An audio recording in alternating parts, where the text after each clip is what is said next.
There's a specific kind of exhaustion that nobody talks about. Not the exhaustion of working too hard, not the exhaustion of grief or loss or fighting something bigger than you. This exhaustion is quieter than all of those.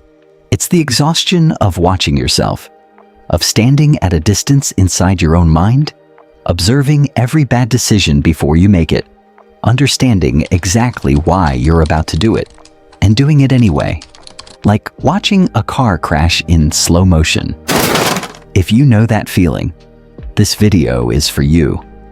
Carl Jung once said something that should have been more famous than it was. He said, "Until you make the unconscious conscious, it will direct your life, and you will call it fate." People quote this constantly. They put it on posters. They tattoo it on their forearms. But Jung never finished the thought. Because here's the part nobody discusses. What happens after you make the unconscious conscious?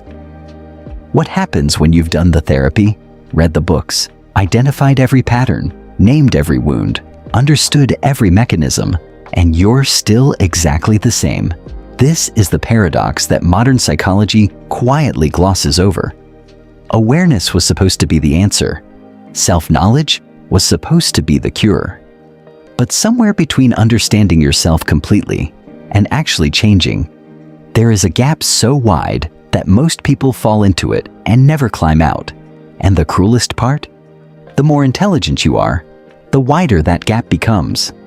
In the 1940s, a neuropsychologist named Donald Hebb proposed something that changed how we understand the brain forever. His idea was simple. Neurons that fire together, wire together. Every time you repeat a behavior, every time you reach for the phone when you're uncomfortable, every time you go back to the person who hurts you, every time you choose the familiar poison over the unfamiliar cure, a pathway in your brain gets slightly more permanent, not metaphorically, literally, physically. The neuroscientist Lisa Feldman Barrett describes it this way. Your brain is not a reaction machine. It's a prediction machine. It doesn't wait to see what happens and then respond. It looks at what has always happened and bets the same thing will happen again. So when you say you want to change, your brain hears that, and then it ignores it. Because change is metabolically expensive. Uncertainty is a threat. And the pattern you've repeated 1,000 times is the most energy-efficient option available. Your brain is not broken. It's doing exactly what a brain is supposed to do. It's optimizing for survival. The problem is that survival and growth are not the same thing, and your brain does not care about growth. But here's where it gets more uncomfortable. Because neuroscience explains the mechanism, it doesn't explain the choice. Friedrich Nietzsche wrote, "Man does not strive for happiness, only the Englishman does that." What he meant was this. Human beings are not primarily motivated by feeling good. We are motivated by something far more primal. We are motivated by the familiar. And familiarity is not the same as comfort. Familiarity is not the same as safety. Familiarity is not even the same as preference. Familiarity is simply what you know. The psychologist Peter Levine spent decades studying why people return to situations that damage them. His conclusion was not what most people expect. He found that the nervous system, not the mind, the nervous system, becomes calibrated to a specific level of chaos or pain. And when life falls below that level, it doesn't feel like peace. It feels like something is wrong. Read that again. When things are going well, when you should feel relief, your nervous system registers it as a threat because your baseline was never calm. Your baseline was the chaos, the pain, the familiar terrible thing you've been trying to escape your whole life. This is why you repeat the same mistakes even when you can see them coming.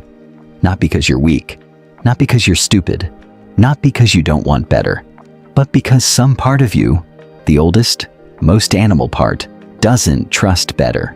The writer David Foster Wallace gave a commencement speech in 2005 that most people know only in fragments. But there's a line nobody quotes. He said, "The really important kind of freedom involves attention and awareness and discipline and being truly able to care about other people and to sacrifice for them over and over in myriad petty, unsexy ways every day. Notice what he didn't say.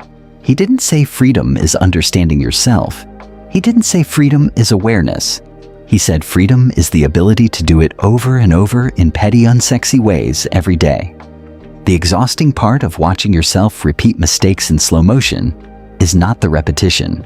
It's the moment just before, the moment where you see it coming, where you feel the pull of the old pattern, where some part of you thinks, this time will be different. It never says, I know this will hurt me and I'm choosing it anyway. It says, this time. This time. And that word, that single syllable of hope deployed in the service of the exact same destruction, that is the most human thing there is, not the mistake. The hope inside the mistake. I want to stop explaining now and just talk to you directly, not to everyone watching this. To you. The one who recognized themselves in the first 10 seconds of this video and has been watching with that specific tightness in their chest that comes from being seen in something you never say out loud. You are not failing at change. You are experiencing one of the most documented, most researched, most universal aspects of being human.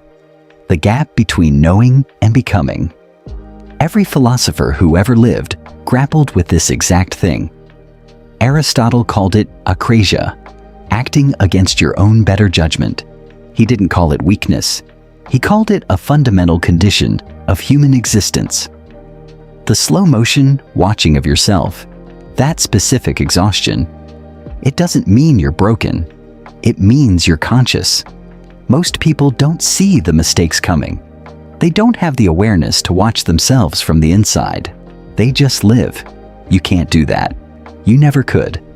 And yes, that awareness has cost you something real.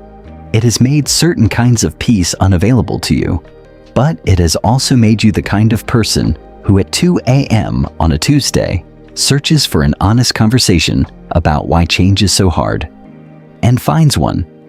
The neuroscience says your brain resists change because the familiar is efficient. The philosophy says you return to patterns because the nervous system trusts what it knows. Both of those things are true, and neither of them is the final word, because you're still here, still watching, still asking why. And the people who keep asking why, even when the answers are uncomfortable, even when the answers don't immediately fix anything, even when the answers require sitting in the dark for longer than feels okay, those are the people who eventually move. Not all at once, not the way motivation posters promise, but in the way that actually lasts. Slowly, honestly, one foot barely in front of the other,